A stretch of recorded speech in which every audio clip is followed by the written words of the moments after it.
Hello, here is the news at this hour from Tisoli TV. I am Mobola Badekale. Here are some major headlines. Oyo government records 26.4% growth in IGR despite COVID-19 in 6 months. Buhari signs air service agreement with the United States and others. ECOWAS lifts sanctions imposed on Mali after military coup, and in the world of sport, CR restates confidence in CAS to free him from FIFA ban. And now the news in details. Oyo State's internal generated revenue IGR in the last 6 months increased by 26.4%. In 2019, the state made 7.4 billion as IGR, and by the end of 2019, raked 26.7 billion as revenue. The increase may be as a result of the inability of the state government to shut down its economy at the peak of COVID-19 in Nigeria. The data obtained from the National Bureau of Statistics (NBS) showed that Oyo State is one of the states with an increase in IGR when compared to 2019 half-year amidst ravaging coronavirus. Analysis of the figures showed that Oyo State government generated 17.7 billion naira in the last 6 months and received 24.8 billion from the federal government. With this, the state still relies on federal allocation to sustain its activities. The Academic Staff Union of Universities, ASU, on Tuesday described the Minister of State for Education, Chukwuemeka Nwadiwe, assertion that striking lecturers should consider farming as alternative profession as a reflection of a shallow understanding of the academic profession and a reflection of the low premium that the government is serving placed on education. Nwadiwe, while participating on a television program, suggested farming to the lecturers, saying that they cannot dictate how they should be paid to their employers. Reacting to his comment, ASU Chairman, University of Ibadan, Professor Ayo Akinwole, said the Minister of State has displayed his naivety on educational matters. According to Professor Akinwole, the scarcity of farmers is a reflection of the failure of the government he is part of to make farming secured for legitimate farmers. Akinwole then asked Nwadiwe to resign his appointment and take to farming as a worthy national service. The ASU boss said that the union is unlike the Minister of State to pursue selfish agenda. He then said the union remained resolute not to pursue only welfare of her members while downplaying the infrastructure collapse and underfunding of public universities, but decided to continue to fight parasites like Nwadiwe, who preside over a ministry where no Nigerian university is in the world is top 100. The President, Muhammadu Buhari, has signed the instrument of ratification of the bilateral air service agreement between Nigeria and the United States of America, India, Morocco, and Rwanda. Minister of Aviation Adi Sirika announced this yesterday in a tweet via his official Twitter handle.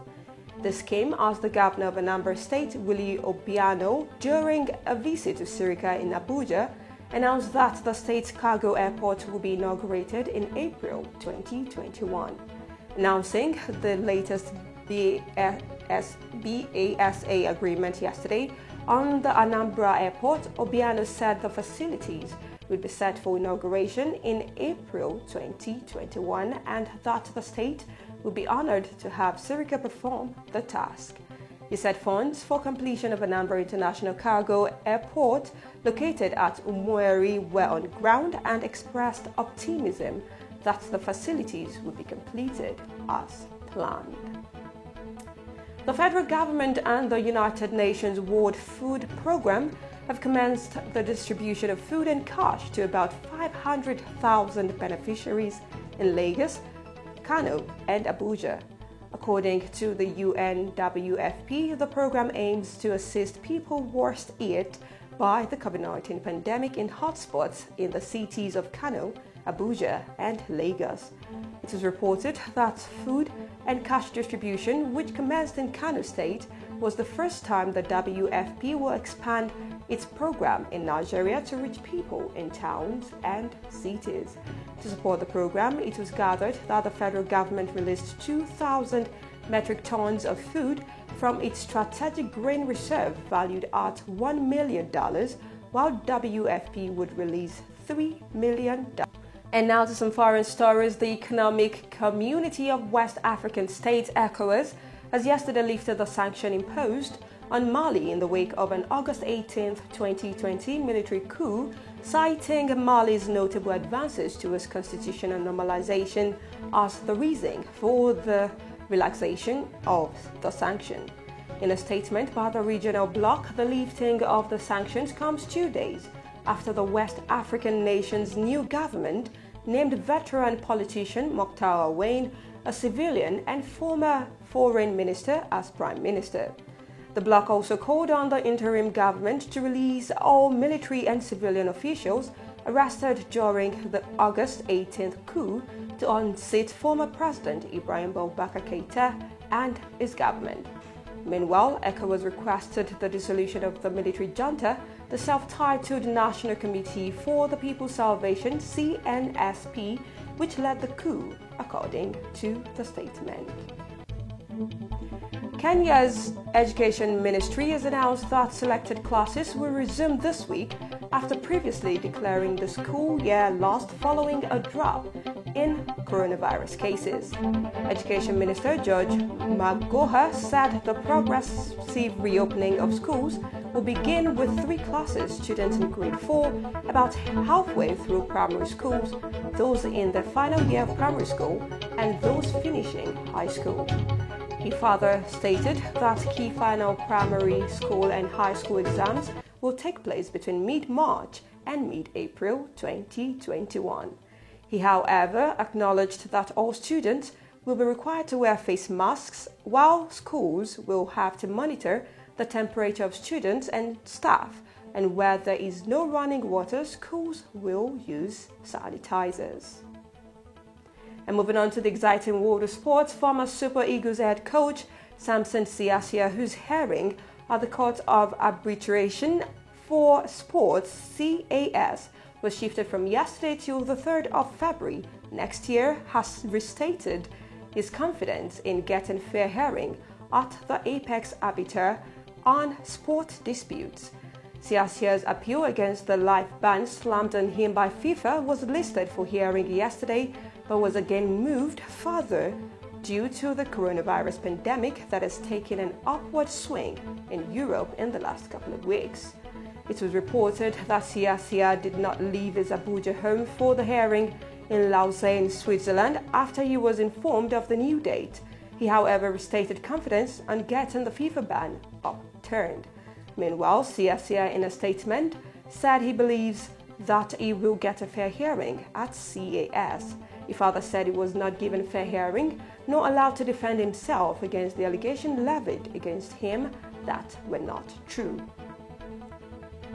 Arsenal star Mesut Ozil has offered to cover the cost of Gunnar Solskjaer's salary in order to keep the long-standing mascot at the club. It has been reported in England that Jerry Quay, who has performed match day and event duties for 27 years in the famous green dinosaur costume, will be made redundant as part of the Gunners' cost-cutting measures. It was, however, gathered that Arsenal have undergone significant internal restructuring to reduce outgoings amidst the impact of coronavirus pandemic, with 55 jobs axed in August, including that of recruitment specialist Francis. Meanwhile, despite this, the club has invested large sums in strengthening the playing squad, extending Pierre-Emerick Aubameyang's contract at a reported cost of £250,000 per week and signing Willian on a free transfer. And with that, we come to the end of the news. Here is a recap of the major headlines. Oyo government records 26.4% growth in IGR despite COVID-19 in 6 months. Buhari signs air service agreement with the United States and others. ECOWAS lifted sanctions and imposed on Mali after military coup, and in the water sport, you heard Samson Siasia restates confidence in CAS to free him from FIFA ban. Please do not forget to always adapt to COVID-19 safety measures. The news was compiled by Amanda Anile. I am Mobola Patekale. Good day and thank you for watching.